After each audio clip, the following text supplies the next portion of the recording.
والصلاة والسلام على سيدنا رسول الله صلى الله عليه وآله وصحبه وسلم أجمعين. هو الحقيقة طبعا احنا اتفقنا مع حضرتك ان انا اخر القوم حديثا وكلاما واقلهم، ولكن حضرتك يعني اصرت انك تعمل كده. لكن الدكتور محمد بما انه هو يعني استاذنا ومعلمنا واخ فاضل لينا فخلاص هو نعتبر درس ان شاء الله. احنا حضرتك هتقعد مستمع ربما تكون فترة يعني غير طويلة. نسأل الله سبحانه ان يعلمنا واياك.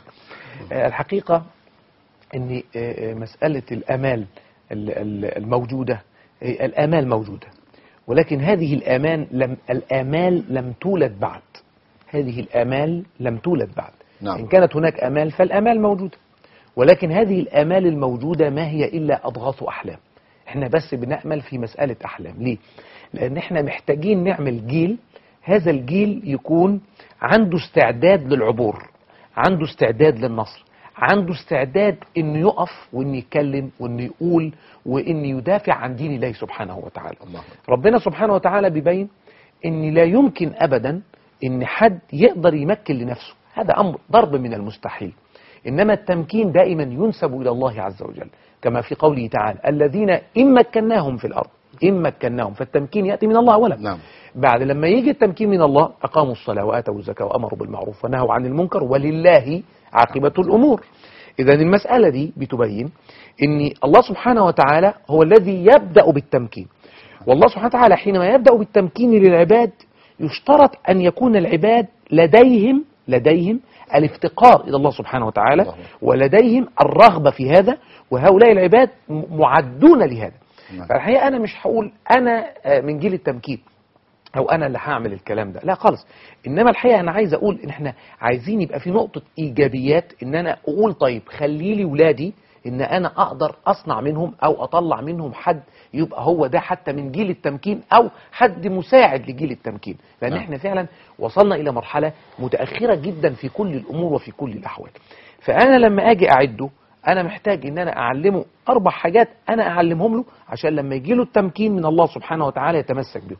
لأني لو جه التمكين من ربنا سبحانه وتعالى يبقى المفروض عندنا لو إحنا جيل التمكين يبقى هنقيم الصلاة ونؤتي الزكاة ونأمر بالمعروف وننهى عن المنكر كما ورد في الآية. نعم.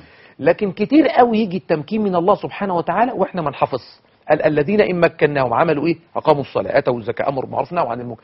احنا ممكن يجي التمكين بس ما بنواظبش على الحكاية دي، ما بنعملش إقامة الصلاة وإيتاء الزكاة. فاحنا لما بنعملش دي يبقى احنا كده بالطبع أكيد احنا مش جيل التمكين، ولا احنا الناس اللي ربنا سبحانه وتعالى هيمكن لنا، ولا احنا الناس اللي هنعبر، ولا احنا الناس اللي هننتصر، ولا يحصل كلام من هذا القبيل. إذا التمكين لا يأتي إلا من الله سبحانه وتعالى. وأنا عايز أقول محتاجين إيجابية تكون موجودة عشان خاطر يتولد حتى عندنا هذا الكلام ده أنا بقوله لأن احنا حضرتك لما بتشوف يعني الجمله اللي حضرتك اشرت بيها في البدايه ان احنا يا ريت الناس تشجب زي ما كانت بتشجب، يا ريت الناس تصوت او تصرخ. انا لا اؤيد موضوع الشجب ولا التصريخ ولا الصوات ولا العويل ولا الكلام ده كله. نعم. ملوش اي قيمه. خلاص انت دخلت خدت بيتي، خلاص خد بيتي. اذا انا بقى مش قادر ان هو مكتوبه سخريه. ما انا فاهم. ما عندهمش. لا انا عايز اقول لك انا لا اؤيد ان احنا نقعد نشجب ولا أؤيد ان احنا نقعد نصرخ، لاني انا اعتقد ان الصراخ والبكاء والعويل هذا من صفات الضعفاء. والحقيقه المفروض نطلع بقى من ثوب الضعفاء وننتقل بقى الى ثوب الاقوياء. فاحنا عشان نقلع ثوب الضعف والذله والمهانه والعار ونلبس بقى ثوب القوه والحق والكلام ده كله، احنا محتاجين بقى نرجع لحديث ثوبان اللي حضرتك اشرت عليه في الاول. نعم. اللي هو انت داعي عليكم الامم، قال يا رسول الله او من قله نحن اذا، يعني احنا قليلين؟ قال بل انتم كثير واحنا ما اكثر المسلمين الان ولكنكم غثاء كغثاء السيل. احنا بقى محتاجين نعدل الحكايه دي، محتاجين بقى نبدل القصه دي. ازاي بقى تيجي عندنا القوه؟ ازاي انا اتربى على العقيده الصحيحه القويه المتينه اللي تخليني انا ابقى شخص قوي استطيع ان انا ادافع مش عن بلدي ولا ادافع عن مقدساتي، لا، اللي تخليني قوي ادافع عن ديني اينما كان هذا الدين. هي دي البدايه. نعم. مش البدايه مش عارف بتاع مقدسات وبتاع وكلام، نقعد احنا نتوه في وسط الحاجات.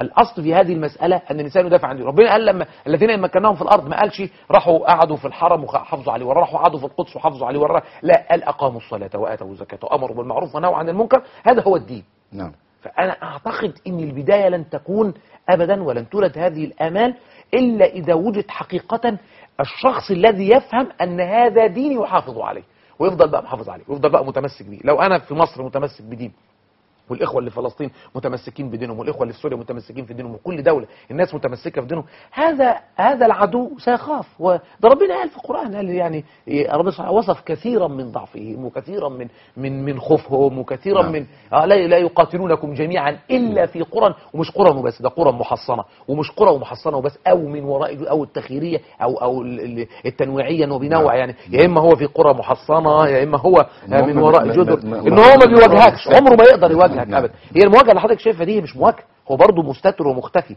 بس مستتر في ايه؟ مستتر في ثياب الذل اللي انا ارتديها، مستتر في ثياب الضعف اللي انا عايش فيها، هو مستتر فيها. انما اذا وجد من الامه، اذا وجد الامه قائمه حتى لصلاه الفجر، هينزعج وهيخاف وهيبدا يبني القصور ويبني الحصول ويبني الموانع. انا مش عايز اطول قوي على استاذنا الدكتور محمد، لكن لعلي يا سيدي